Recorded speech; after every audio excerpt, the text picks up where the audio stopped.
So, a week has passed since Generation 5's new movie, My Little Pony: New Generation, came out.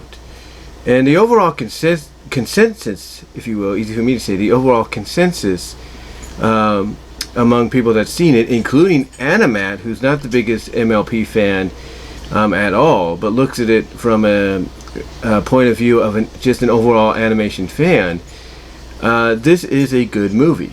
This is definitely a good movie, and even Netflix agreed with it, because throughout its first week, it went from, not even on the list, of top 10, from being at number 10 to skyrocketing to number 5, then to number 4, and then before the week was out, it was at number 1, depending on your part of the world. But I think the overall agreement was all Netflix affiliates, even here in North America, US and Canada, basically had MLP and ANG, as it's called, MLP ANG, as the number 1 movie on Netflix.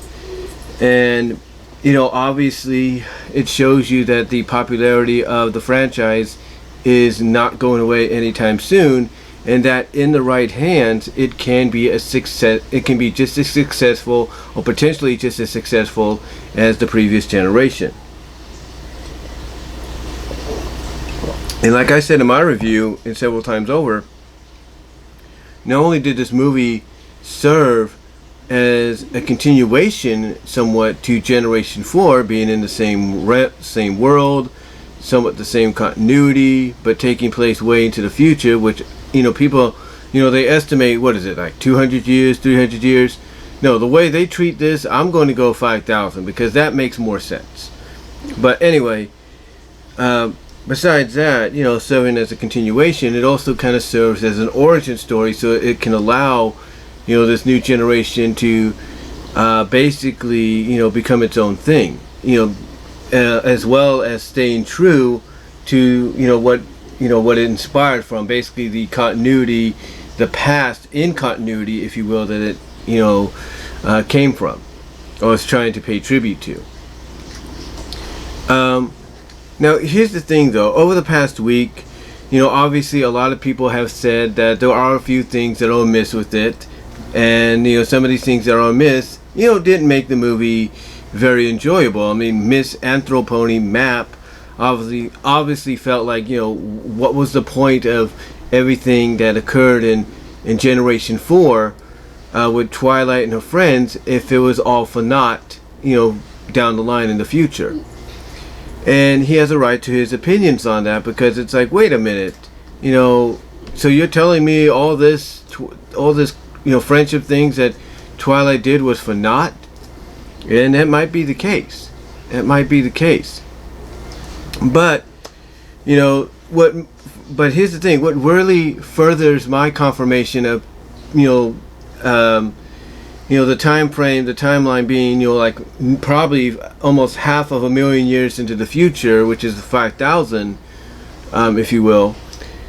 Or I wouldn't say half of a million. That's 50,000. But I would say, half of 10,000 years into the future. What really confirms that is you have some of the writing team and artists that worked on this movie, that have had prior experience working on Friendship is Magic, and they've confirmed a lot of things that we see in the movie as being exactly what we feel they are. Like, there's this tree that's in the middle of the fields that Sunny and Izzy are running across to go to, like, Zephyr Heights or something. Or it's after they come from Zephyr Heights to go into Bridal Woods. I have to look it up again. But there's this tree in the middle of a field that has a very familiar, top to it. And a lot of fans were like, is that the Treehouse of Harmony? Is that what we think it is? And one of the writers or artists on the movie said, yes, it is. But when you look at it, you're wondering, well, where's the building? Where's the crystals and all that? And basically the treehouse in a sense. And that to me, when you don't even see remnants of the treehouse itself anymore in the tree in the treehouse of harmony itself, and when you don't see the house portion of it, that's when it kind of dawns on you that a lot of time, not 200, 300 years, but more time than that, has really passed between the generations. So, yeah, I mean, I get, where someone like Map is coming from when he wants to know, like, what happened, how far it's been, time frame wise, and he's not the only one. But I could tell you this. In the week that this movie has been out, the overall, like I said, the overall consensus between everybody, fans, Bronies, Pegasisters, overall animation fans like Animat and all that, the overall consensus is this is a good movie and it's a good start to Generation 5. And not only is it a good start to Generation 5, but like I said, and others have agreed with me on, is it's a great continuation of the already established continuity, being in the same world, the same world and everything. It's a great continuation to that established continuity, but it also serves as a great origin and beginning for the new generation to become their own thing, while paying tribute and continuing on that lore and continuity that we got from Generation 4. Because everybody's assuming exactly what I've pretty much assumed, that when it comes to the follow-up special, and more so the series, that's when we're going to get more answers to our questions of how did this happen, how did this occur, how long has it been between generations, 4 and 5. Everybody is in agreement that that's when we're going to get our answers, the follow-up special and more so in the series. And like I said, I'm not going to be surprised that in the series, maybe the special itself, but mostly the series, we might see what's become of Ponyville, we might see what's become of Canterlot, and either they're still bustling with ponies and stuff, or they've gone into a state of ruin because the disappearance of magic that happened. And even though magic has been restored, both Ponyville and Canterlot have become abandoned because of that, and now they're just looked at it like as ancient ruins or something.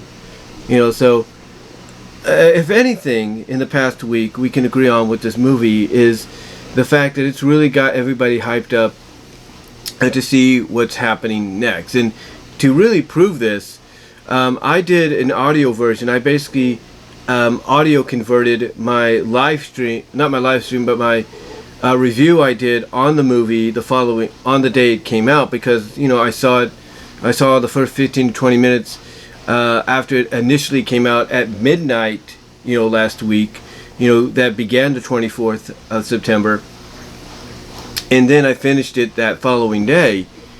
The best way I feel anybody could finish something like that, if you're not into the songs and all that. And the songs are good, don't get me wrong about that, they are good. But if you just want to get to the core of the story and everything, just go from there. What I'm trying to say is, if you just want to get to the core of the story and everything, and just get to the points of the movie that really help emphasize and move the story along, then the one advantage of being on Netflix is you could skip the songs if you want to skip them, and that's about it. But and then you'll be fine, is what I'm trying to say. But overall, I could say this: in its first initial week out, this movie has really got a lot of people excited. It's got them hyped. And as I was trying to say, if you want any proof of that, go to BW Rosas podcast, my audio podcast, which you can find anywhere except for Pandora. And when I audio converted my review on the movie that I did of the day it came out, all of a sudden, I got more viewers, more listeners on that review than I've had in a while. In more so in one day than I've had. In fact, the last time I had a lot of views on something that not of views, but a lot of listeners on something that I was reviewing, was when I did my audio conversion of my review of Justice League Dark Apocalypse War. And that just, took off like, it was nothing. And I see something similar here with my review of My Little Pony: A New Generation. But yeah, and it's still getting it's still getting listeners to tune in and hear what I have to say, as well as my video here where I talk about it as well on my YouTube channel. But anyway though, after 1 week, all I could say is this definitely is off to a good start, because you still got people watching it again over and over, giving more thoughts on it, giving more speculation as to like where the crystals came from, how this happened, how this happened, how this occurred, how long has it been time frame wise.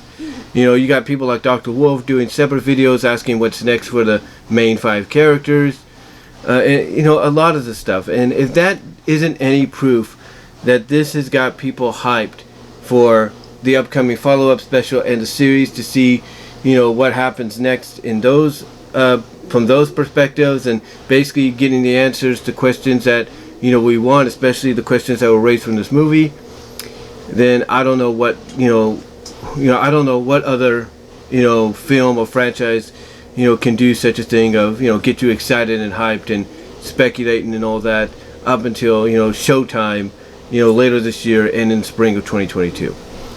But yeah, after 1 week, this movie is still this movie is still very popular with a lot of fans, still very fresh. And in 1 week, MLP ANG has done its job of getting people hyped up for the special and the series. But what do you guys think? Has MLP ANG, My Little Pony: A New Generation, gotten you ready for the follow-up special as well as the series in next year? What are your thoughts? Let me know down below in the comment section, as well as during the live chat during the premiere. And again, like I said in this video, check me out at my BW Roses Discussions audio podcast at all your favorite podcast locations except for Pandora. As well as check me out on Vimeo at BW Roses. Check me out at Patreon at Brian Walmer, BW Roses there.